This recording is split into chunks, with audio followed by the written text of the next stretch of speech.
नमस्कार, ठीक ना। नमस्कार, स्टडी 91 पर आप सबका हार्दिक स्वागत अभिनंदन है। ऑफ था, ठीक ना। तो जल्दी से एक बार सभी लोग शानदार तरीके से आज 50वीं आपको टेट सुपर टेट की श्रृंखला यानी 50 गुणे 45 जोड़ लीजिएगा। इतने प्रश्नों को आप सबने पर डे किया, ठीक ना। लगभग 2,500 से ऊपर 2,500 के लगभग आपने क्वेश्चन को रोज पढ़ा। ये एक बहुत बड़े उपलब्धि है। 250 से अधिक, 250 नहीं, आपको यदि 50 से गुणा करिएगा देख लीजिएगा कितना आएगा। रोज 50 क्वेश्चन आप सबने पढ़ा, ठीक। तो उम्मीद करते हैं कि चीजें आप सबको समझ में आ रही होंगी और आपकी तैयारी भी अनवरत रूप से शानदार तरीके से चल रही होगी, ठीक ना। तो बिना देरी किए हुए हम सब आइए प्रश्नों के एक शानदार महत्वपूर्ण श्रृंखला को देखते हैं। आज हम लोग जो है हाफ सेंचुरी लगा लिए हैं और आराम से सभी लोग पढ़िए, ठीक ना। चूंकि सफलता एक दिन में मुमकिन नहीं है। सफलता के लिए बहुत ही धीरे धीरे कछुए की चाल, कछुए और खरगोश की कहानी सबने सुनी होगी। तो सफलता के लिए उन्हीं चीजों की जरूरत है, ठीक। चलिए कहानी बाद में, अभी हम लोग चलते हैं। भारतीय संविधान में राज्य के नीति निर्देशक सिद्धांत जो हैं ये किस देश के संविधान से लिया गया है, ठीक ना। तो राज्य के नीति निर्देशक सिद्धांत ब्रिटेन से, आयरलैंड से, यूएसए से या कनाडा से, सभी लोगों का जवाब मैं देख रहा हूं कि शानदार तरीके से आप सब दे रहे हैं। तो चलिए उम्मीद यही करते हैं कि आप सबका जवाब शानदार रहेगा भी। ये आपको कहां से, तो आयरलैंड के संविधान से आपको लिया गया है। और ब्रिटेन के संविधान से क्या लिया गया है, तो समता का अधिकार, ठीक ना। समता का अधिकार या समानता का अधिकार जो है ये आपको यहीं से लिया गया है। ब्रिटेन से एकल नागरिकता, एकल नागरिकता ये कहां से लिया गया है, ब्रिटेन से लिया गया है। आपको जो है कि सर्वाधिक मतों के आधार पर जीत का निर्णय ब्रिटेन से लिया गया है। संसदीय शासन व्यवस्था, संसदीय शासन व्यवस्था, ठीक ना, शासन व्यवस्था, ये सब बातें आपको ब्रिटेन से। वहीं पे आपको जो है राज्य के नीति निर्देशक तत्व, उपराष्ट्र राष्ट्रपति के निर्वाचन की पद्धति, राष्ट्रपति के निर्वाचन की पद्धति, निर्वाचन की रीति, ये कहां से है, तब आप कह सकते हैं आयरलैंड से। ये आपको कनाडा, यूएसए के संविधान से क्या है, तो मौलिक अधिकार है, ठीक ना। मौलिक अधिकार आपको यहीं से लिया गया है। साथ ही साथ उपराष्ट्रपति राज्यसभा का पदेन सभापति, उपराष्ट्रपति राज्यसभा का पदेन सभापति, ठीक ना, राज्यसभा का पदेन सभापति, ये उपराष्ट्रपति का राष्ट्रपति का पद भी कह सकते हैं। और इसके साथ साथ जो है आपको जो है कि सर्वोच्च न्यायालय से न्यायिक पुनर्विलोकन, न्यायिक पुनर्विलोकन, विलोकन, ये आपको कहां से, तो यहीं से आपको लिया गया है। या सर्वोच्च न्यायालय की सर्वश्रेष्ठता, ये भी आपको जो है यहीं से। कनाडा से क्या लिया गया है, तो संघीय आपको व्यवस्था, संघीय जो है व्यवस्था की बात की जाए तब कहां से, तो कनाडा से आपको लिया गया है। चलिए विश्व की तीसरी सबसे लंबी नदी कौन सी है, सभी लोग शानदार तरीके से पढ़ते चलिए। पढ़ेंगे नहीं, पढ़ेगा इंडिया तभी बढ़ेगा इंडिया। आइए शानदार तरीके से आप सब प्रश्नों को कर रहे होंगे, यही देख रहा हूं मैं, ठीक ना। तो ये नील है, अमेजन है, कांगो है या मिसिसिपी है, तब बताइएगा। नील जो है ये विश्व की सबसे लंबी, विश्व की सबसे लंबी, सबसे लंबी है। और कहां बहती है, तो अफ्रीका महाद्वीप की नदी है, ठीक। ये आपको अमेजन जो है ये विश्व की दूसरी सबसे लंबी, विश्व की दूसरी सबसे लंबी, सबसे लंबी और बहाव की दृष्टि से आपको जो है सबसे चौड़ी, सबसे चौड़ी नदी जो है सबसे बड़ी बड़े कह लो, सबसे बड़े नदी भी आपको यही है। ये आपको विश्व की सबसे बड़ी नौगम्य नदी, विश्व की सबसे बड़े नौगम्य नदी आपको कौन है? तो यही है। और मिसिसिपी मिसौरी जो है विश्व की तीसरी सबसे लंबी नदी है, तीसरी सबसे लंबी नदी। और आपको उत्तरी अमेरिका के सबसे लंबी नदी, ये बातें भी याद रखिएगा। और मिसिसिपी मिसौरी जो है यूएसए के राज्य का नाम भी है, राज्य का नाम भी आपको है, नाम भी है, ठीक। इसके साथ साथ ही ये पक्षी के आकार का डेल्टा बनाती है, पक्षी के आकार का डेल्टा का निर्माण जो है इसके द्वारा किया जाता है। तो ये सारी बातें आप सब देख रहे होंगे, चीजें समझ रहे होंगे। तो एक बार कम से कम अपने लिए नहीं, मेरे लिए भी एक बार क्लास को शेयर और लाइक जरूर कर दीजिएगा, ठीक ना। इतना मैटर देता हूं, आप सब समझ ही रहे होंगे, संतुष्टि आप सबको मिल रही है या नहीं, ये जरूर से बताइएगा, ठीक ना। चलिए अगले प्रश्न में, जीवमंडलीय पारिस्थितिकी तंत्र के लिए वायुमंडल की कौन सी परत सर्वाधिक महत्वपूर्ण मानी जाती है? क्षोभ मंडल, मध्य मंडल, समताप मंडल या आयन मंडल? तब बताइएगा कि सर्वाधिक उपयुक्त जो है ये क्षोभ मंडल आपको होता है। यदि बात की जाए मंडल की बात, तो इस तरह से आप मंडल को बता सकते हैं, ठीक ना। इस तरह से मंडल के विषय में आप सब चर्चा कर सकते हैं। 0 से 18 से 32 से 50 से 64 और उसके ऊपर जो है 64 से ऊपर की बातें होगी। तो 0 से ये आपको जो है ये बादल का बनना, बारिश का होना, कुहासे का पड़ना, ठीक ना, कुहासे का पड़ना, ये आपको सारी चीजें कहाँ होती है? तो ये समताप मंडल में होती है, सॉरी क्षोभ मंडल में। क्षोभ मंडल में आपको क्षोभ मंडल को परिवर्तन मंडल के नाम से भी जानते हैं, परिवर्तन मंडल के नाम से जानते हैं, क्योंकि ये सारी घटनाएं जो है ये धरती पर होती हैं और इसी मंडल के कारण, इसीलिए क्षोभ मंडल आपको सबसे उपयुक्त माना जाता है। दूसरे नंबर पे आपको समताप मंडल है, ठीक ना, स्ट्रेटोस्फीयर, और इसे जो है समताप मंडल, ये आपको हुआ। इसके बाद आपको जो है मध्य मंडल हुआ, मध्य मंडल, और आयन मंडल, और इसके ऊपर बहिर्मंडल, ठीक ना, बहिर्मंडल, ये आपको जो है। और इसी समताप मंडल जो है इसमें आपको क्या क्या चीजें होती हैं? तो ये आपको जो है ये ऐसे कर लीजिए, ऐसे एक चक्का लगा लीजिए और उड़ान भर दीजिए, वायुयान का उड़ान। पैराशूट आपको जो है इस तरह से बना लीजिए, पैराशूट के लिए भी उपयुक्त माना जाता है पैराशूट, ठीक ना। तो ये वायुगम्य के उड़ानों के लिए माना जाता है। और इसी मंडल के मध्य में आपको जो है ओजोन मंडल पाया जाता है, ओजोनोस्फीयर जिसे कहते हैं, ठीक ना।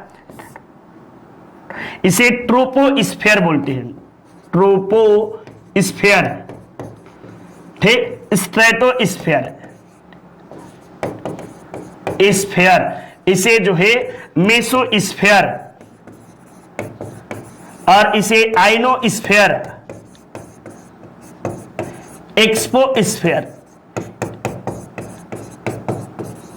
ये बोलते हैं। ये सारी बातें आप लोग, ओजोन मंडल जो कि पृथ्वी पर आने वाले अल्ट्रावायलेट रेज को रोकती है, ये प्रमुख बातें हुई। चलिए नेक्स्ट देखिए, जीवमंडल में क्रियाशील सभी चक्रों में सबसे मंद गति से कौन सा संपादित होता है?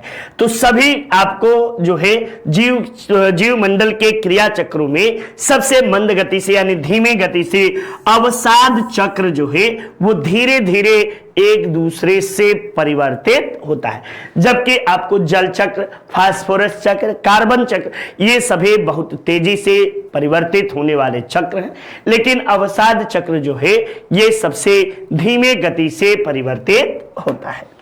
नेक्स्ट देखिए, जीव मंडल में जैविक भट्टी की उपमा किसे दी जाती है? जल्दी से कमेंट बॉक्स में फटाफट जल्दी से जवाब दीजिए तो जनाब लोग, जल्दी से आप सब जवाब दीजिए और शानदार प्रश्नों की श्रृंखला को देखिए। पौधों को, जंतुओं को, जीवों को या मृदा के पतले आवरण को जैव भट्टे, क्या गजब का प्रश्न है, जैविक भट्टे आपको किसे कहा जाता है? ये प्रश्न आप सबके लिए शानदार तरीके से है। तो मृदा के पतले आवरण को जो है ये जैविक भट्टी के नाम से जानते हैं, ठीक ना। मृदा के पतले आवरण को जैविक भट्टे कहा जाता है। चलिए, पृथ्वी के क्रस्ट पर ऑक्सीजन के बाद सबसे अधिक मात्रा में कौन सा तत्व है? सिलिकॉन है, कार्बन है, सोडियम है या एल्यूमिनियम है? एल्युमिनियम नहीं होता, एल्यूमिनियम होता है, ठीक ना। एल्यूमिनियम है। कौन सा तत्व आपको सबसे अधिक है? ये प्रश्न भी आप सबसे परीक्षा में पूछा गया है। तो सबसे अधिक तो ऑक्सीजन है, यहां पे ऑक्सीजन लिख लो। सबसे अधिक ऑक्सीजन कितना प्रतिशत है? तो 46 दशमलव समथिंग परसेंट के लगभग, आपको 46.8 है कि क्या है, 6 लिख लो परसेंट है। सिलिकॉन कितना है? तो 27.7% सिलिकॉन की मात्रा पाई जाती है। वहीं पे तीसरे नंबर पे आपको एल्युमिनियम है और 8% एल्युमिनियम पाया जाता है। और बात की जाए लोहा की तो 5% बच्चा लोहा पाया जाता है, ये पृथ्वी के क्रस्ट पर। अब देखो ये पृथ्वी की क्रस्ट किस तरह से आपको मिलता है, तो ये देखिए, ये आपको पृथ्वी के बनावट के संरचना के आधार पर, रासायनिक संरचना, ये किसके आधार पर? तो रासायनिक, ये 3 नहीं बेटा, 1 मिनट, ये आपको 1, 2 और 3, ये 3 है, ठीक ना। तो ये आपको जो है ये पूरी तरह से तरल पदार्थ में है। तरल पदार्थ में इसे कोर कहते हैं, CORE, कोर कहते हैं, या इसे है आपको जो है निफे कहते हैं। यदि रासायनिक संरचना के आधार पर सीले के अनुसार देखोगे तो निफे बोलते हैं, यानी इसमें निकेल प्लस फेरस या फेरिक होता है। वहीं इसे जो है मेंटल बोलते हैं, इसे मेंटल बोलते हैं, या आपको सीमा के नाम से भी इसे है जाना जाता है, ठीक ना, सीमा। और सीमा के अंदर जो है सिलिकॉन और मैग्नीशियम होता है, ठीक ना। और वहीं पे आपको इसे जो है, इसे आपको सियाल बोलते हैं, सियाल। इसमें सिलिकॉन प्लस एल्युमिनियम, आपको जो है सिलिकॉन प्लस एल्युमिनियम होता है।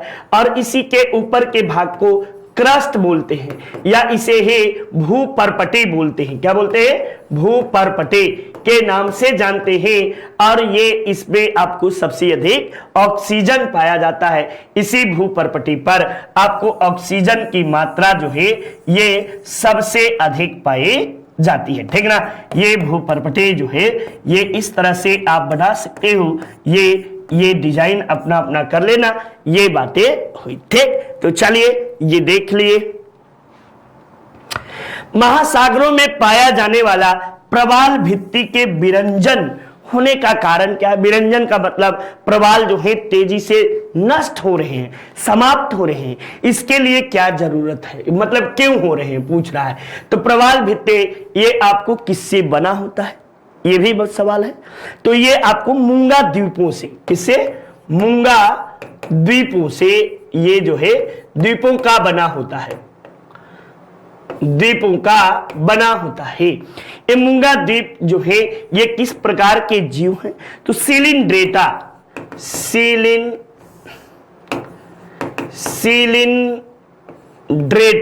ड्रेटा प्रकार के जीव हैं, प्रकार के जीव हैं। और आप सबको पता होगा कि लक्षद्वीप जो है, लक्षद्वीप ये भारत में ये प्रवाल भित्तियों से बना ही द्वीप है। और आपको ऑस्ट्रेलिया की सबसे लंबी पर्वत श्रृंखला ग्रेट बैरियर रीफ जो है ये प्रवालों से बनी है। और इसके लिए कौन जिम्मेदार है? तो ग्लोबल वार्मिंग जो है, ये ग्लोबल वार्मिंग के कारण, मौसम में परिवर्तन के कारण ये समुद्री जीव जो है तेजी से आपको नष्ट हो रहे हैं, ठीक ना। तो ये बातें आप सबके लिए रहा। ठीक, चलिए, सौरिक ऊर्जा को रासायनिक ऊर्जा में परिवर्तित करने वाली क्रिया क्या कहलाती है? तो सौरिक ऊर्जा जो है ये रासायनिक ऊर्जा में परिवर्तित होती है। इस क्रिया को क्या कहते हैं? तो प्रकाश संश्लेषण के क्रिया के रूप में जानते हैं। और प्रकाश संश्लेषण में हरे पेड़ पौधे जो हैं वो क्या करते हैं? पौधे जो हैं ये ऑक्सीजन ग्रहण करते हैं और पेड़ पौधों से जो है वो जल को ग्रहण करते हैं। ठीक ना। और इसके बाद क्या बनाते हैं? तो ग्लूकोज का निर्माण करते हैं। क्या बनाते हैं? C6H12O6 का निर्माण करते हैं, ग्लूकोज बनाते हैं, प्लस आपको जो है 6O2 ऑक्सीजन मुक्त करते हैं और मात्रा में एटीपी ऊर्जा प्लस एटीपी ऊर्जा भी उन्मुक्त करते हैं। अब इसी समीकरण को बराबर करना है तो 6 है, 6 कार्बन का यहां कर लो, 6 ऑक्सीजन, 6 दूनी 12, ठीक ना, 6 और 6 दूनी 12, 6 18, यहाँ पे फिर 6 कर लीजिए, 6 6 दूनी 12, समीकरण को संतुलित कर लीजिए। यही समीकरण का संतुलन है। 6 कार्बन के यहाँ है तो 6 कार्बन यहाँ भी है, ठीक ना। आपको 6 दूनी 12 ऑक्सीजन है तो 6 ऑक्सीजन 12 ऑक्सीजन यहाँ पे आप आ जाओ, 6 ऑक्सीजन यहाँ आ जाओ, 12 आपको जो है 6 दूनी 12 H2O, ये ग्लूकोज है, ठीक ना, ग्लूकोज है और ये रासायनिक ऊर्जा के रूप में परिवर्तित होते हैं। ये आपको बीच में क्या होता है? तो प्रकाश संश्लेषण की क्रिया होती है, प्रकाश संश्लेषण की क्रिया होती है। और प्रकाश संश्लेषण की क्रिया किसकी उपस्थिति में होती है? तो मैग्नीशियम के उपस्थिति में। चूंकि पेड़ पौधों के पत्तियों में क्लोरोफिल होता है, क्लोरोफिल के कारण आपको पेड़ पौधे जो हैं वो अपना भोजन बनाते हैं। ठीक, तो ये बातें आपको हुआ। चलिए नेक्स्ट देखिए, धरातल पर कितना प्रतिशत भाग अवसादी चट्टानों से आपको है? तो 1/4 भाग जो है ये अवसादी चट्टानों से आपको निर्मित है। कितना? 1/4 भाग। ये अवसादी चट्टान जो होते हैं ये 3 प्रकार के चट्टान बताए गए हैं, ठीक ना। एक आपको बताया गया है आग्नेय चट्टान, ठीक, तो आग्नेय चट्टान, दूसरा अवसादी चट्टान और तीसरा जो बताया गया है ये रूपांतरित या कायांतरित रूपांतरित चट्टान। ठीक, तो ये अवसादी चट्टान जो है इसे द्वितीयक शैल भी कहते हैं, द्वितीयक शैल भी कहते हैं। और ये जो है इसमें जीवाश्म पाया जाता है, जीवाश्म पाया जाता है, ठीक ना। इसके अंतर्गत आप क्या है? तो बलुआ पत्थर, बलुआ पत्थर, चूना पत्थर, ठीक ना, चूना पत्थर, कोयला, ठीक, कोयला, ये सब के सब जो है क्या है? तो अवसादी चट्टान आपको पाए जाते हैं, ठीक ना। तो ये प्रमुख बातें हुआ। ठीक, चलिए, आग्नेय चट्टान जो होते हैं इन्हें हम प्राथमिक शैल कहते हैं, ठीक ना, प्राथमिक शैल कहते हैं, प्राथमिक शैल कहते हैं। इसमें जीवाश्म नहीं पाया जाता, ठीक ना।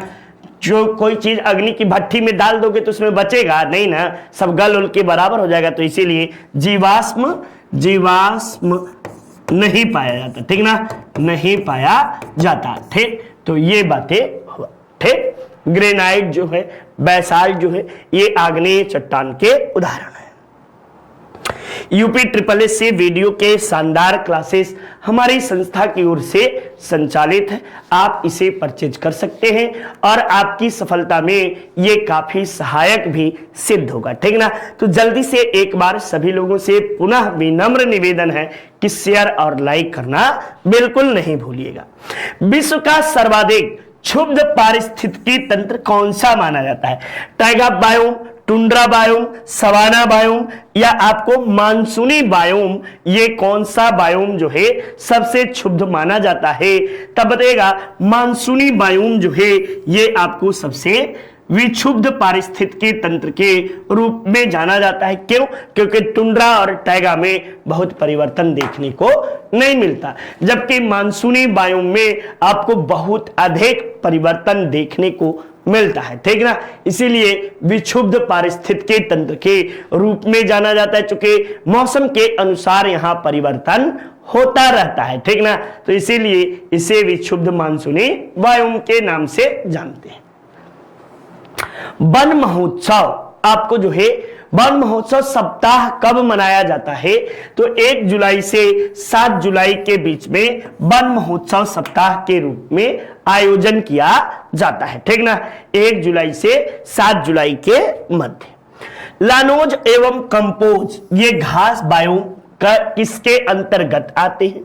तो लानोज जो है ये वेनेजुएला में है, जुएला में है। वहीं कंपोज जो है ये ब्राजीलियाई क्षेत्र में है, ब्राजील में है, ठीक। और ये दो के दोनों उष्ण कटिबंधीय घास मैदान के अंतर्गत आपको आते हैं। किसके अंतर्गत? तो उष्ण कटिबंधीय घास मैदान के अंतर्गत आपको आते हैं, ठीक। ये दो के दोनों कहां के हैं? तो उत्तरी अमेरिका के घास मैदान है, के घास मैदान आपको है, ठीक। विश्व में घास मैदानों को 2 भागों में बांटा गया है, एक आपको उष्ण कटिबंधीय घास मैदान, एक शीतोष्ण कटिबंधीय घास मैदान, ठीक। तो ये दोनों जो है उष्ण कटिबंधीय घास मैदान के अंतर्गत आपको आते हैं। National bureau of plant genetics resources कहां स्थित है? तो national bureau of plant genetic resources, जल्दी से कमेंट बॉक्स में आप लोग जवाब दीजिए, तब मैं आगे के प्रश्न को बताऊंगा, ठीक ना। प्लांट जेनेटिक्स ये आपको कहां है? कलकत्ता में, नई दिल्ली में, मुंबई में या चेन्नई में प्लांट जेनेटिक्स कहां है? तो बताइएगा कि प्लांट जेनेटिक्स जो है ये नई दिल्ली में स्थित है। कहां पे? नई दिल्ली में आपको प्लांट जेनेटिक्स स्थित है। राज्य के नीति निर्देशक सिद्धांत में निम्न में से किसके बारे में संविधान शांत है, मौन है? ये प्रौढ़ शिक्षा के विषय में, कर्मकारों के निर्वाह मजदूरी के विषय में, जिसे हम लोग 39D कामगारों के लिए निर्वाह मजदूरी की बात करते हैं, गरीबी को निःशुल्क सहायता के देने के लिए, या बालकों को 6 वर्ष से आपको की आयु न प्राप्त कर ले तब तक शिक्षा। तो ये सब बातें जो है ये देता है, लेकिन प्रौढ़ शिक्षा के विषय में हमारा जो है मौलिक राज्य के नीति निर्देशक सिद्धांत यह मौन रहता है। और वास्तविक रूप से देखा जाए तो प्रौढ़ शिक्षा की शुरुआत भारत में 1978 ईस्वी में आपको जो है मोरारजी देसाई सरकार में आपको इसकी शुरुआत हुई थी, ठीक ना। ये बातें प्रौढ़ शिक्षा की शुरुआत 1978 में, ठीक। ये और कितने से तो आपको प्रौढ़ शिक्षा जो है ये जनता पार्टी सरकार द्वारा, और 35 से आपको जो है 35 से 50 वर्ष के आयु तक शिक्षा देने की बात की गई थी। यह प्रौढ़ शिक्षा आपको जो है जाना जाता है, ठीक ना। ये गलती हो गया है, 15 से 35 वर्ष के आयु, ठीक। ये बातें हैं। बंधुआ मजदूर उन्मूलन अधिनियम संसद ने कब पारित किया? तो ये बंधुआ मजदूर उन्मूलन की बातें आपको बंधुआ मजदूरों कामगारों से मजदूरी पर आपको जो है बलात् श्रम का निषेध किसमें किया गया है? तो अनुच्छेद आपको जो है 23 के तहत इसे 1976 ईस्वी में प्रतिबंधित किया गया, जबकि अनुच्छेद 24 को कब किसके तहत, जिसमें आपको 6 से 14 वर्ष के बालकों के लिए, कामगारों के लिए जो है खादानों में काम करने पर आपको जो लगाया जाता है, तो इसके लिए आपको अनुच्छेद आर्टिकल नंबर 24 में कहा गया है। और ये भारतीय संसद के द्वारा इसे बाल श्रम अधिनियम के रूप में, चाइल्ड बॉन्ड एक्ट के रूप में जानते हैं। और ये संसद द्वारा 1986 ईस्वी में पारित किया गया, और इसके तहत आर्टिकल नंबर 24 को, अनुच्छेद 24 को जो है संरक्षण प्रदान किया गया, ठीक ना। आर्टिकल 24 इसके तहत, और आर्टिकल 23 जो है बंधुआ मजदूर उन्मूलन अधिनियम 1976 के तहत जो है संरक्षित किया गया है, ठीक ना। तो इसे संरक्षण प्रदान हुआ है कि भैया जो लोग इस तरह के काम कराएंगे उससे जुर्माना वसूल किया जाएगा, ठीक ना। ये आपको जो है अब बाल श्रम और बंधुआ मजदूरी दोनों भारत से समाप्त है, ठीक ना। लाल नदी किस देश में बहती है? तो लाल नदी थाईलैंड में, मलेशिया में, म्यांमार में या वियतनाम में? तो वियतनाम में आपको लाल नदी बहती है और लाल नदी वहां की प्रमुख नदी मानी जाती है। वियतनाम की राजधानी की बात की जाए तो इसकी राजधानी हनोई है। कहाँ है? हनोई है। और यदि मुद्रा की बात किया जाए तो इसकी मुद्रा जो है वियतनामी दोंग जो है यहाँ की मुद्रा है, वियतनामी दोंग, ठीक ना। दोंग यहाँ की मुद्रा मानी जाती है। गला सूख गया है बच्चा। नेक्स्ट देखिए, एकदम गर्मी का जबरदस्त महीना चल रहा है।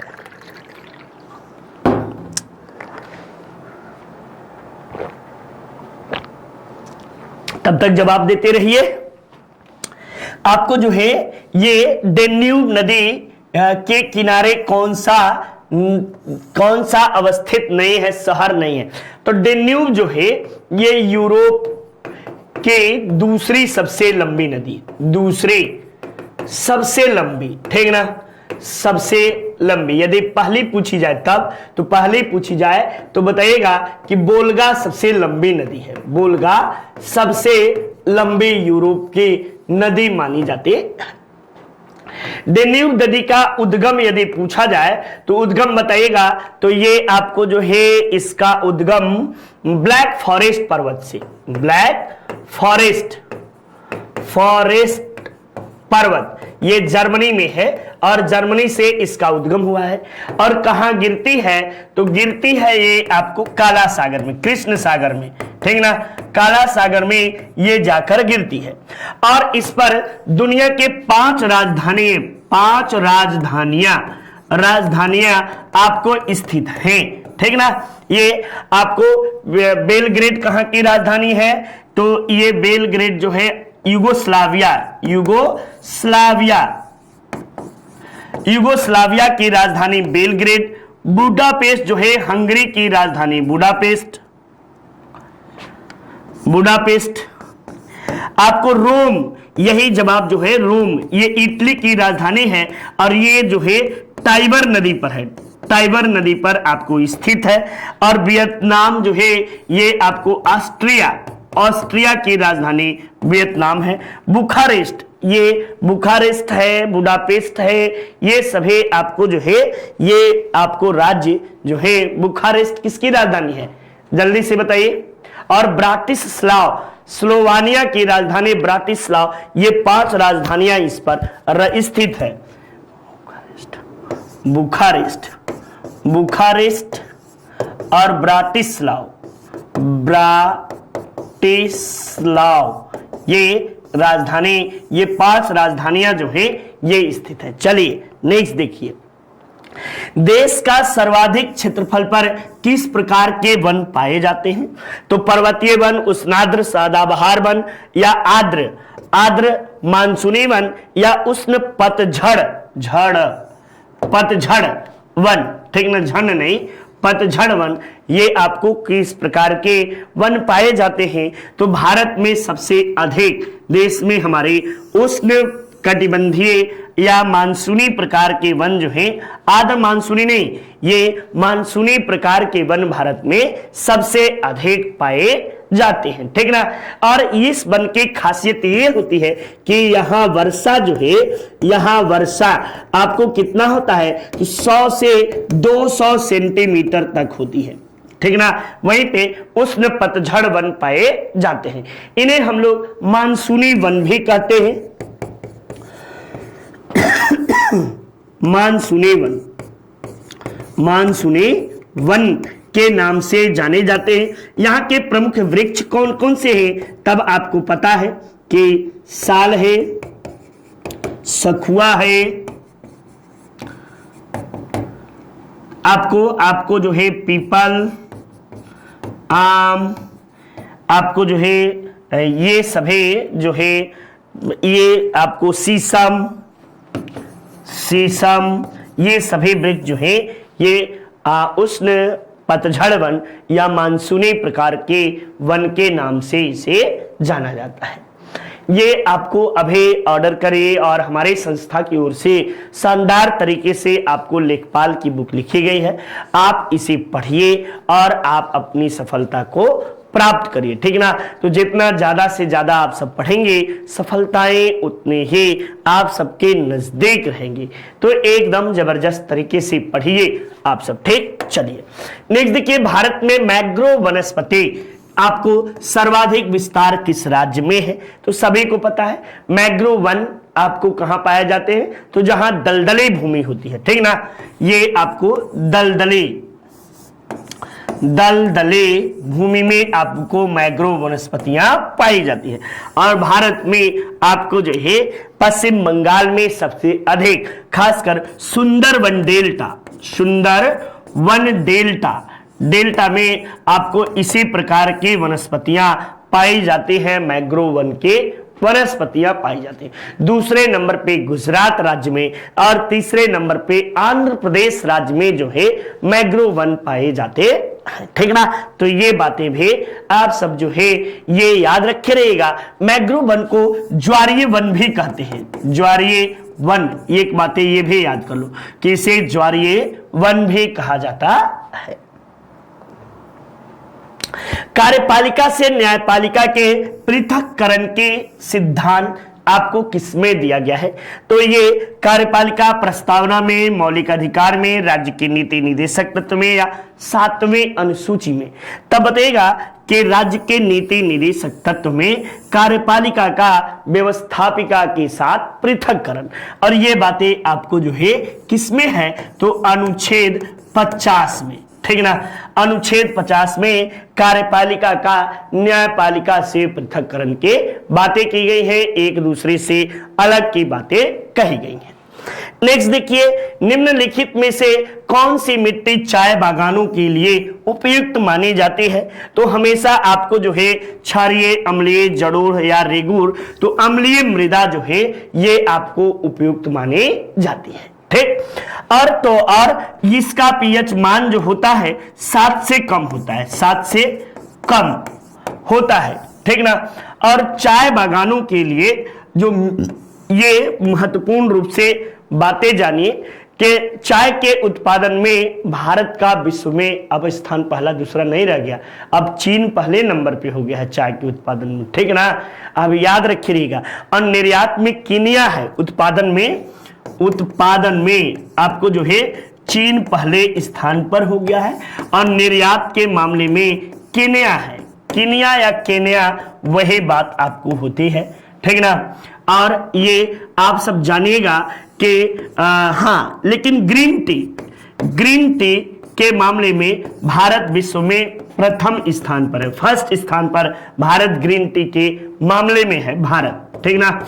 इंडिया जो है ग्रीन टी, और ग्रीन टी का सर्वाधिक उत्पादन कहां होता है? तो दार्जिलिंग में आपको ग्रीन टी। वैसे भारत में असम, पश्चिम बंगाल ये जो है चाय उत्पादक प्रमुख राज्य माने जाते हैं, ठीक ना। ये असम और पश्चिम बंगाल में चाय का उत्पादन जो है अधिक होता है, ठीक। चाय की पत्तियों को ये आपको सीढ़ी नुमा ढलानों पर, सीढ़ी नुमा खेतों में बोई जाती है, सीढ़ी नुमा ढलानों पर बोई जाती है। और इसके लिए और बता दें, यहीं पे जान लो कि तापमान, यहाँ पे वर्षा कितना चाहिए? तो वर्षा 250 सेंटीमीटर से अधिक वर्षा चाहिए, ठीक ना। और यदि तापमान की बात की जाए तो तापमान इसके लिए लगभग 30 से 35 डिग्री सेंटीग्रेड जो है 25 से 30 डिग्री सेंटीग्रेड इसके लिए आपको तापमान चाहता है। किस जलवायु कौन सी है? तो उपोष्ण जलवायु का यह आपको पौधा माना जाता है। ये भी बातें आप सब जानते चलिए। और पत्तियों को तोड़ने की कला को क्यूरिंग कहते हैं, ठीक ना। क्यूरिंग पत्तियों को तोड़ने की कला को कहा जाता है। निम्न में से किसे जंगल की आग कहा जाता है? जंगल की आग, अभी आपको पता होना चाहिए कि जंगल की आग यानी कौन सा आग है? बोहनिया बेरीगिटा, जेकेरांड मेमोसाफोलिया या ब्यूटिया मोनोस्पर्मा, टोना टेक्टोना ग्रांडिस। तो ब्यूटिया मोर्नोफोर्मा जो है इसे है जंगल के आग कहते हैं। वैसे आप पलाश का पेड़ जानते होंगे, ये आपको जंगल में हमेशा लाल रंग का फूला होता है, इसी कारण इसे है इसका पलाश के पेड़ का इसका वैज्ञानिक नाम जो है ब्यूटिया मोनोस्पर्मा है, और आप सब इसे ही जंगल के आग के नाम से जाना जाता है। महात्मा गांधी किस वर्ष कांग्रेस के अध्यक्ष बने थे? तो ये 1924 ईस्वी में महात्मा गांधी ने बेलगांव अधिवेशन के अध्यक्षता की, ठीक ना, बेलगांव अधिवेशन की अध्यक्षता की, और एकमात्र बार जो है गांधी जी अध्यक्ष बने, ठीक ना, एकमात्र बार अध्यक्ष बने, ठीक। इसके बाद अध्यक्ष बने, कभी गांधी जी अध्यक्ष नहीं बने थे। वैसे आपको कांग्रेस के किस अधिवेशन में पहली बार? तो 1901 कलकत्ता अधिवेशन में आपको जो है गांधी जी पहली बार भाग लिए थे। गांधी जी प्रथम बार भाग लिए। आप कहोगे कि गांधी जी तो अफ्रीका थे, तो ये अफ्रीका से आए हुए थे और अपने गुरु गोपाल कृष्ण गोखले के कहने पर इन्होंने कलकत्ता अधिवेशन में पहली बार भाग लिया था, ठीक। तो ये बातें भी आप लोग चलते चलिए। ये बेलगांव कहाँ है? तो कर्नाटक में है भैया, कर्नाटक के बेलगांव में इन्होंने पहली बार अध्यक्षता किया। 16 अगस्त 1942 ईस्वी को प्रत्यक्ष कार्यवाही दिवस के रूप में आपको किसने मनाया? हिंदू लीग द्वारा, मुस्लिम लीग द्वारा, ठीक ना, ईसाई लीग द्वारा या सिख, तो दो ये तो लीग था भैया, हिंदू और मुस्लिम लीग के द्वारा आपको जो है मोहम्मद अली जिन्ना के नेतृत्व में कैबिनेट मिशन के वापसी पर, किसके? कैबिनेट मिशन, ठीक ना, मिशन की वापसी पर जो है ये आपको प्रत्यक्ष कार्रवाई दिवस मनाते हैं। आगे चलकर इसी के बाद देखोगे तो 8 दिन बाद 24 अगस्त 1946 ईस्वी को जो है कांग्रेस के द्वारा अंतरिम सरकार के गठन की बातें की जाती है। अंतरिम सरकार के गठन की बातें, ठीक ना, गठन की बातें की जाती है। और आपको 2 सितंबर आपको 1946 ईस्वी को पंडित जवाहरलाल नेहरू के नेतृत्व में अंतरिम सरकार का गठन हो जाता है। अंतरिम सरकार का शपथ आपको जो है शपथ लेना, ये आपको 2 सितंबर 1946 ईस्वी को ये सब बातें भी देखते चलिए। आगे चलकर मुस्लिम लीग भी भारतीय राष्ट्रीय कांग्रेस के साथ अंतरिम सरकार में शामिल होती है। और ये बीपीएससी में अभी मैं परीक्षा देने गया था, उसमें पूछा था कि कौन से ऐसे थे जो अंतरिम सरकार में वित्त मंत्री के रूप में थे, तो लियाकत अली, ठीक ना, लियाकत अली ये आपको वित्त मंत्री के रूप में थे, वित्त मंत्री थे। 5 मुस्लिम लीग के सदस्य रहते हैं जो कि अंतरिम सरकार में शामिल होते हैं। बलदेव सिंह अंतरिम सरकार के सदस्य और भारत की पहली सरकार के प्रमुख थे। क्या थे? तो रक्षा मंत्री के पद पर थे, ठीक ना, रक्षा मंत्री के पद पर थे। और बीपीएससी में फिर पूछा इससे कि कृषि मंत्री कौन थे? तो कृषि मंत्री, कृषि एवं खाद्य मंत्री पूछा था, तो पंडित जवाहरलाल नेहरू जी जो थे ये, डॉक्टर राजेंद्र प्रसाद जो थे ये आपको इस पद पर थे, ठीक ना। ये बातें आप सब जो है याद करते चलिए, देखते चलिए। शिक्षा मंत्री, रेल मंत्री, आपको अर्थ मंत्री सब पूछा है, और सारे मंत्री आप लोग जान मत आए, ये उस समय जो थे रेल मंत्री के रूप में थे, ठीक ना। किसने बंगाल के स्थायी उपनिवेश की शुरुआत की? लॉर्ड कर्जन ने, लॉर्ड विलियम बेंटिक ने, लॉर्ड डलहौजी ने या लॉर्ड कॉर्नवालिस के द्वारा? स्थायी उपनिवेश की बातें आपको किसके द्वारा शुरू किया गया? तब इस प्रश्न का जवाब बताएगा कि स्थायी बंदोबस्त व्यवस्था जो है ये लॉर्ड स्थायी बंदोबस्त, तो उसी से अंदाजा लगाइएगा कि लॉर्ड कॉर्नवालिस के द्वारा बंगाल में स्थायी उपनिवेश की शुरुआत की गई। यदि लॉर्ड कॉर्नवालिस की बात की जाए तो ये आपको जो है इसका कार्यकाल कब से कब तक रहता है? तो ये जो है ये 1785 से लेकर 1793 ईस्वी तक बंगाल में आपको जो है रहता है। इसी के द्वारा आपको कॉर्नवालिस कोड जो है कोड आपको ये दिया गया। इसी के द्वारा आपको जो है 1789 में बंगाल में दास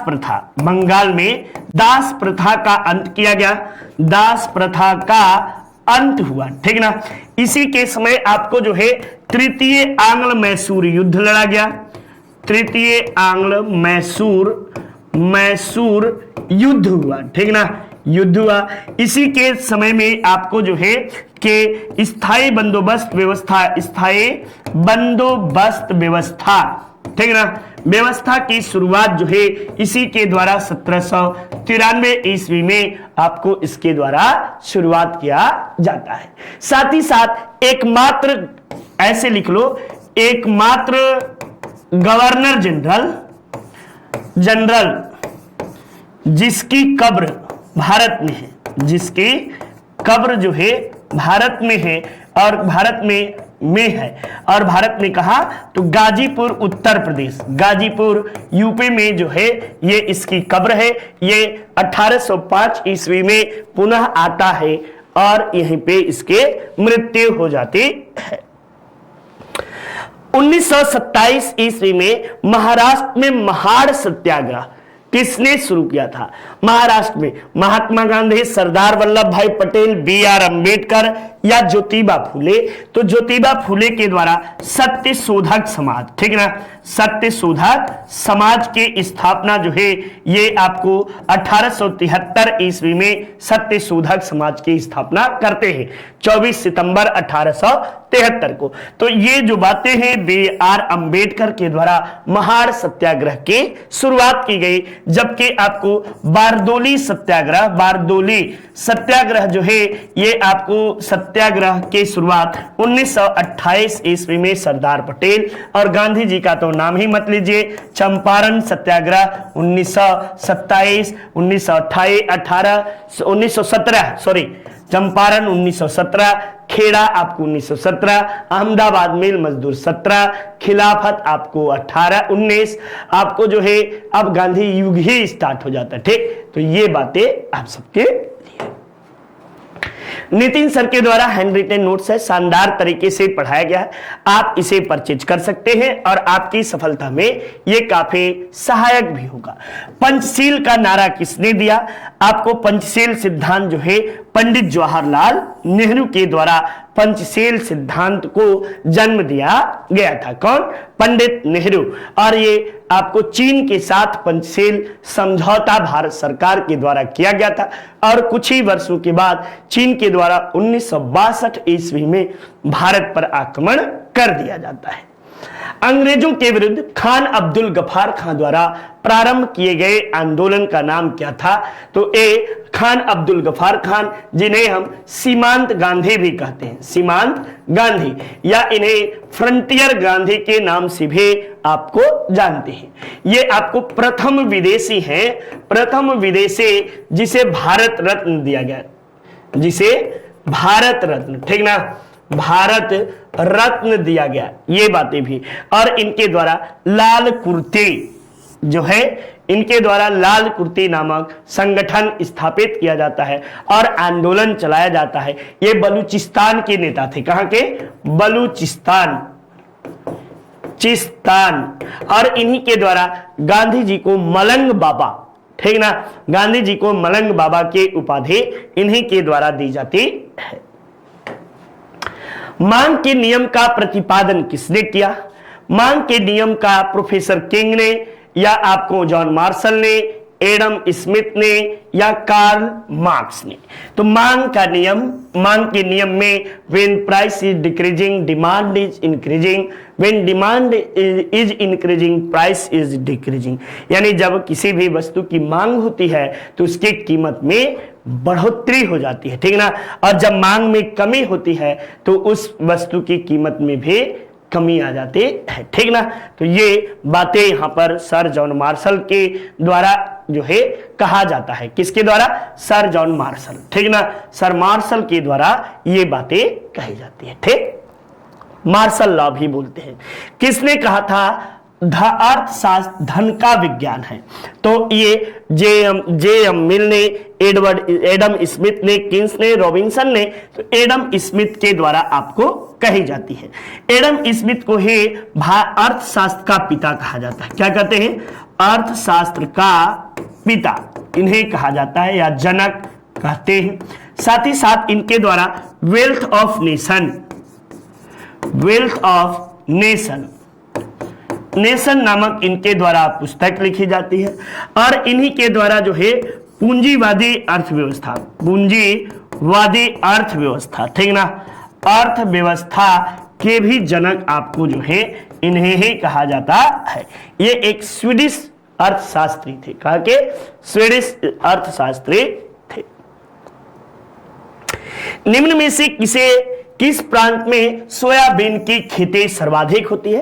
तो आपको उत्तर प्रदेश, बिहार, मध्य प्रदेश, महाराष्ट्र, तो मध्य प्रदेश में, इसीलिए मध्य प्रदेश को सोया प्रदेश भी बोलते हैं। सोया प्रदेश के नाम से भी इसे जाने जाते हैं। ये आपको जो है ये खासकर कह सकते हैं मालवा के पठार में, मालवा के पठार पर आपको सर्वाधिक बोई जाती है।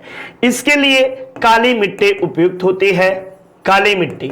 और ये सोयाबीन जो है दलहन और तिलहन दोनों प्रकार की फसल मानी जाती है। सोयाबीन में सर्वाधिक प्रोटीन पाया जाता है, ठीक ना, प्रोटीन पाया जाता है। और प्रोटीन की मात्रा लगभग 45% तक प्रोटीन रहती है, जबकि सोयाबीन की खली में 55% तक प्रोटीन पाई जाती है। तो ठीक, तो इस प्रश्न का जवाब आपको इस तरह से रहा। समझ में आ रहा है? तो आप सब तो एकदम सुस्त है और एकदम से गजब के आदमी हैं भाई साहब। ना आप लोग क्लास को लाइक करते हैं, ना कुछ करते हैं, सिर्फ धुने पड़े रहते हैं अपने। चलिए धुनिए, और एक आप भी अगर सफल हो गए तो मेरा जीवन भी धन्य हो गया, ठीक ना। तो चलिए आप लोग मेहनत करते चलिए, हम भी आपके साथ लगे हुए सनय, ठीक ना। राष्ट्रीय विकास परिषद, ये आपको इसके स्थापना 6 अगस्त 1952 ईस्वी को राष्ट्रीय विकास परिषद के स्थापना होती है।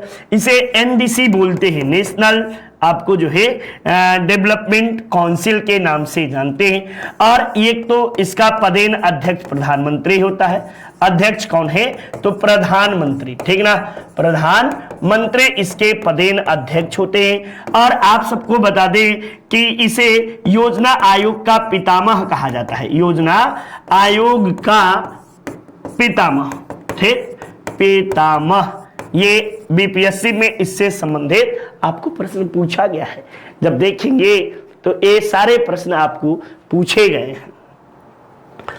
प्लान इकोनॉमी ऑफ इंडिया के लेखक कौन है? तो प्लान इकोनॉमी ऑफ इंडिया के लेखक एम विश्वेश्वरैया हैं और 1934 ईस्वी में इस पुस्तक को लिखा गया है। भारत में यदि बात की जाए, एम विश्वेश्वरैया प्रथम व्यक्ति थे जिसने नियोजन की बात की, प्रथम व्यक्ति जो नियोजन की बात की, राष्ट्रीय नियोजन, ठीक ना, नियोजन की बात की, ठीक, नियोजन की बात की। और ये जो थे ये आपको मैसूर के दीवान थे, मैसूर के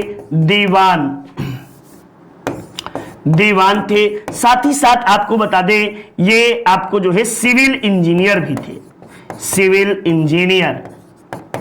और विश्वेश्वरैया इंडस्ट्री देखे होंगे, यदि मैसूर जाएंगे तो विश्वेश्वरैया स्टील इस्पात संयंत्र जो है ये स्थित है। अब सेल के अंतर्गत काम करती है, ठीक ना। चलिए, हाल ही में स्वदेशी नेविगेशन प्रणाली आपको गगन का उपयोग करने वाले पहले एयरलाइंस कौन बनी? ये स्वदेशी नेविगेशन आपको गगन प्रणाली, ये करंट का क्वेश्चन है आपको। Air India, air Asia India, air India, Indigo या स्पाइस जेट, तब आप बताइएगा कि इसका उपयोग करने वाले इंडिगो जो है ये भारत के पहले कंपनी बनी, ठीक ना। इंडिगो आपको भारत की पहले कंपनी है जिसने आपको जो है स्वदेशी नेविगेशन प्रणाली को इस्तेमाल किया। नेक्स्ट देखिए, हाल ही में किस राज्य की ई प्रस्ताव प्रणाली को प्रतिष्ठित संयुक्त पुरस्कार जीता? यानी ई इलेक्ट्रॉनिक प्रस्ताव प्रणाली को किसने जीता? मणिपुर ने, मेघालय ने, असम ने या गोवा ने? तब बताइएगा मणिपुर के द्वारा यह पुरस्कार आपको जीता गया। नेक्स्ट अगले प्रश्न में आपको नेट नेशनल एलिजिबिलिटी टेस्ट शानदार तरीके से हमारी संस्था की ओर से पढ़ाया गया है और साथ ही साथ यूपी टेट का भी बैच हमारी संस्था की ओर से संचालित है। आप इसे परचेज कर सकते हैं और पढ़ सकते हैं। हाल ही में दुनिया का सबसे बड़ा साइबर अभ्यास की मेजबानी कौन किया? पोलैंड ने, अमेरिका ने, चीन ने या एस्टोनिया के द्वारा, किसके द्वारा किया गया? तब बताइएगा कि सबसे आपको जो है एस्टोनिया के द्वारा सबसे बड़े साइबर अभ्यास का जो है मेजबानी किया गया, ठीक ना। ये यूरोपीय कंट्री का देश है। जम्मू कश्मीर परिसीमन आयोग ने जम्मू क्षेत्र में, अब वहां पे परिसीमन हो रहा है, कितनी सीटों का प्रस्ताव दिया है? तो जम्मू कश्मीर में आपको जो है ये 43 सीटों का प्रस्ताव जो है परिसीमन आयोग के द्वारा दिया गया है। चूंकि जम्मू कश्मीर में आपको जो है जल्द ही आपको केंद्र शासित प्रदेश में विधान परिषद, विधानसभा की बातें की जाएगी, विधानसभा यहाँ पे स्थापित करने की बात उसी समय की गया था, ठीक ना, किया गया था। टाटा आईपीएल फाइनल 2022 की मेजबानी कौन सा क्रिकेट स्टेडियम यानी याद दो बातें हुआ। इस बार का आईपीएल जो है उसका क्या नाम है? तो टाटा आईपीएल जो है, टाटा आईपीएल कौन मेजबानी कर रहा है? तो आपको जो है स्पॉन्सर्ड बाय टाटा, स्पॉन्सर्ड कौन है? टाटा कर है। और फाइनल किस मैदान पर खेला जाएगा? तब बताएगा ईडन गार्डन, वानखेड़े, अरुण जेटली, ठीक ना, अरुण जेटली स्टेडियम या नरेंद्र मोदी स्टेडियम। तो नरेंद्र मोदी स्टेडियम आपको, जिसे मोटेरा पहले नाम था, ये अहमदाबाद में है, इसी पर खेला जाएगा, ठीक ना। टाटा सन्स किसके साथ एयर इंडिया का विलय करेगा? ये बातें भी वेरी वेरी इंपॉर्टेंट। तब बताएगा एयर एशिया फिलीपींस के साथ, ठीक ना। एयर इंडिया नहीं, एक minute, air Asia x, air Asia के साथ, तो एयर एशिया के साथ जो है आपको विलय करेगा। देखिए कितना फंसाया, air Asia Philippines, air Asia x, air Asia, तो एयर एशिया के साथ जो है ये आपको विलय करेगा। हाल ही में भारत का पहला अमृत महोत्सव जो है ये किस राज्य में स्थापित किया गया? तब बताएगा कि यह गुजरात, मध्य प्रदेश, राजस्थान या उत्तर प्रदेश। तो अमृत सरोवर की स्थापना जो है उत्तर प्रदेश के रामगढ़ जिले में, ठीक ना, रामगढ़, ठीक, रामगढ़ में आपको जो है इसके स्थापना किया गया है। रामगढ़ कर रहे हैं बाबू, रामपुर जिला आजम खां का जिला है। रामपुर जिला आजम खां यहीं के हैं, ठीक ना, जो जेल में हवालात में मजे ले रहे हैं। ये आपको यहाँ के आबादी जो है 61% आपको मुस्लिम आबादी है। कितना? मुस्लिम आबादी यूपी का जिला जो है जहां पे 61% मुस्लिम आबादी है। हाल ही में कौन सा बैंक अकाउंट एग्रीगेटर फ्रेमवर्क पर लाइव होने वाला पहला सार्वजनिक बैंक बना है? तब आप इस प्रश्न का जवाब दीजिएगा कि यस बैंक है, बैंक ऑफ इंडिया है, आईसीआईसीआई बैंक है या यूनियन बैंक है। तो अकाउंट एग्रीगेटर फ्रेमवर्क पर लाइव आने वाला पहला बैंक जो है ये सार्वजनिक बैंकों में आपको जो है यूनियन बैंक है। बाकी आपको बैंक ऑफ इंडिया को छोड़ दिया जाए तो यस बैंक और आईसीआईसीआई बैंक प्राइवेट बैंक है और यूनियन बैंक भारत का तीसरा सबसे बड़ा बैंक है। पहला एसबीआई, दूसरा बैंक ऑफ बड़ौदा, तीसरा यूनियन बैंक। हाल ही में किसे प्रधानमंत्री कार्यालय में प्रधानमंत्री का सलाहकार, वेरी इंपॉर्टेंट प्रश्न, ठीक ना। प्रधानमंत्री का सलाहकार जो है ये किसे नियुक्त किया गया है, तब इस प्रश्न का जवाब आप लोग क्या दीजिएगा? तो इस प्रश्न का जवाब दीजिएगा वीएस यादव, तरुण कपूर, सीमा शर्मा या प्रीति जोशी। तो तरुण कपूर जी जो है ये आपको प्रधानमंत्री कार्यालय में सलाहकार के, प्रधानमंत्री के सलाहकार के रूप में नियुक्त हुए हैं। 75वीं आपको संतोष ट्रॉफी बंगाल को हराकर, वेरी वेरी इंपॉर्टेंट वीवीआई प्रश्न, किसने जीता है? महाराष्ट्र ने, केरल ने, राजस्थान ने या मेघालय ने? तब बताएगा कि केरल के द्वारा आपको जो है ये संतोष ट्रॉफी जीत ली गई है। संतोष ट्रॉफी किससे संबंधित है? तो फुटबॉल से, ठीक ना, फुटबॉल से संबंधित आपको ट्रॉफी जो है ये संतोष ट्रॉफी है, ठीक। तो ये प्रमुख बातें रही, ठीक ना। अगले प्रश्न में देखिए, किस राज्य में मुख्यमंत्री मितान योजना ये आपको शुरू किया गया है? महाराष्ट्र, राजस्थान, छत्तीसगढ़ या आपको जो है पंजाब? तब बताएगा कि छत्तीसगढ़ राज्य के द्वारा मुख्यमंत्री मितान योजना की शुरुआत की गई है, ठीक। चलिए, ये वीडियो शानदार तरीके से बुक लिखा गया है, साथ ही साथ आपको ये फ्री में टेस्ट सीरीज भी है, यूपी पुलिस का भी आपको जबरदस्त तरीके से लिखा गया है, ठीक ना। तो आइए शानदार तरीके से हम सब प्रश्नों के श्रृंखला को समाप्त किए। इस तरह आप सबने भी देखा और जबरदस्त तरीके से आप सबने पढ़ा। आप सबको धन्यवाद। आपका शुभ रात्रि, शुभ संध्या, नमस्कार, दिन मंगलमय हो। इन्हीं कामनाओं के साथ जय हिंद।